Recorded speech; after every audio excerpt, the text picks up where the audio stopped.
여러분 안녕하십니까? 이충건입니다. 오늘은 OECD가 지난 9월에 발표한 한국 경제 전망과 정책 근거사항에 대해서 말씀을 드리겠습니다.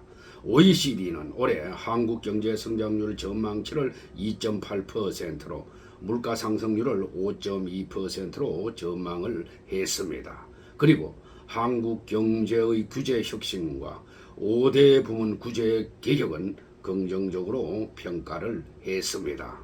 경제협력개발기구 즉 OECD는 2022년 9월 19일 올해 한국 경제가 코로나19 위기 극복과 소비 회복 등에 힘입어 2.8% 성장할 것으로 전망을 했습니다. 이는 지난 6월 전망치 2.7%보다 0.1%포인트 상향 조정한 것입니다. 물가 상승률 전망치도 종전 4.8%에서 5.2%로 상향 조정했습니다.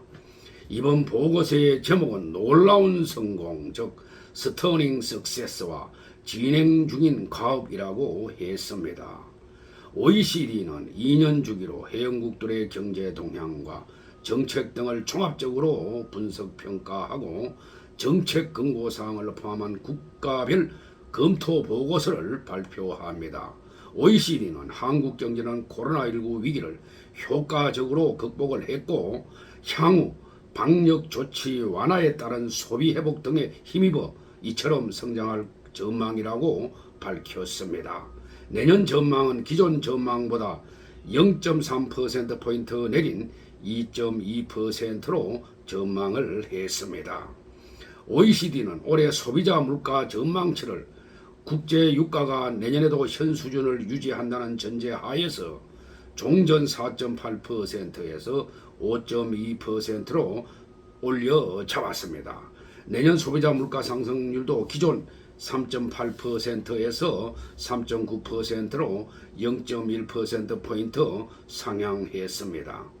OECD는 우크라이나 전쟁의 장기화와 중국의 봉쇄 조치, 한반도의 지정학적 변수 등이 리스크로 작용할 소지가 있다라고 덧붙였습니다.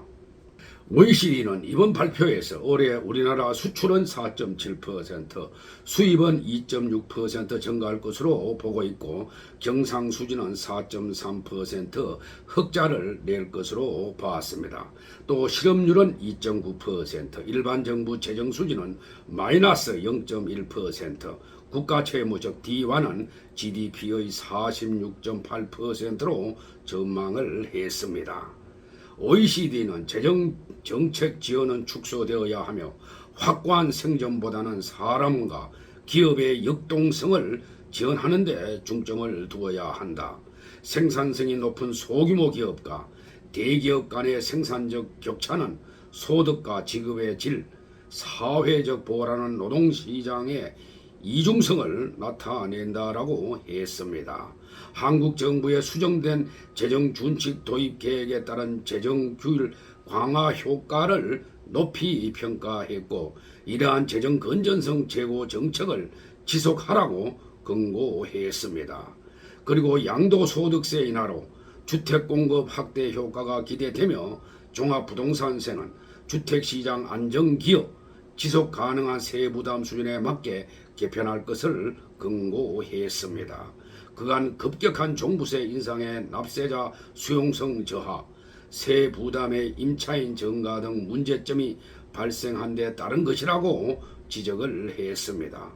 OECD는 이와 함께 핵심 전략 물자 공급망 안정화를 위한 공급망 관련법 재개정 계획 등을 환영한다고 언급을 했고 금리 인상 등 선제적 통화정책 정상화 조치로 기대 인플레이션의 안정적 관리에 기여했다고 평가를 했습니다. 다만 고령화에 따른 재정 부담과 연금제도 개혁 필요성, 상품과 노동시장 이중구조 등에 대해서는 변화의 필요성을 강조했습니다. OECD는 우리나라의 정부 부채는 주요국 대비 낮은 편이지만은 빠르게 진행되는 고령화와 이에 따른 사회 안정망 확충 필요성으로 지출 압력에 직면해 있다고 했습니다. 또 GDP 대비 정부 부채 비율이 2060년 140%를 넘어설 것으로 전망되며 부채 안정화를 위해서 GDP의 약 10%에 달하는 수입 확대나 지출 삭감이 필요하다면서 단 연금 개혁 등 구조 개혁 노력이 수반될 경우에 GDP 대비 정부 부채 비율이 2060년에 약 60% 수준까지 낮아질 수 있다고 지적을 했습니다. 이는 윤 정부가 지난 8월 발표한 재정계획과 일맥상통하는 내용입니다. 이어 재정지원은 보편적 지원에서 취약계층에 대한 선별적 지원으로 전환하라고 권고를 했습니다. 또한 연금제도의 보완 필요성을 지적하면서 국민연금 소득 대체율 및 기여율 확대와 수급 개시 연령 상한과 함께 이러한 개혁을 전제로 기초연금 수혜 대상 축소와 지원 수준 상향을 고려해야 한다며 퇴직 일시금은 상한과 제한 사유 설정 등을 통해서 퇴직연금으로 전환해야 한다라고 했습니다. 그리고 상품 노동시장 이중구조로 인한 대기업과 중소기업 간 생산성 격차 및 정규직과 비정규직 간의 임금, 사회보장 격차가 확대되고 있다고 지적하고 생산성이 낮은 중기에 대한 과도한 지원을 축소하고 규제 개선과 디지털화 R&D 지원 등을 통한 생산성 제고를 권고했습니다. 또 우리나라는 상당한 강점을 바탕으로 기회균등과 공정경쟁이라는 경제적 이점을 활용해서 생산성 격차를 줄여 임금과 사회보장의 격차를 줄이고 황금 티켓을 따야 한다는 압박을 줄여야 한다라고 했습니다. 또한 온실가스 감축을 위해서 재생에너지와 함께 원전 활용도를 높이는 방향은 더 적은 비용으로 감축 목표 달성 가능성을 높일 수 있다라고 평가했습니다.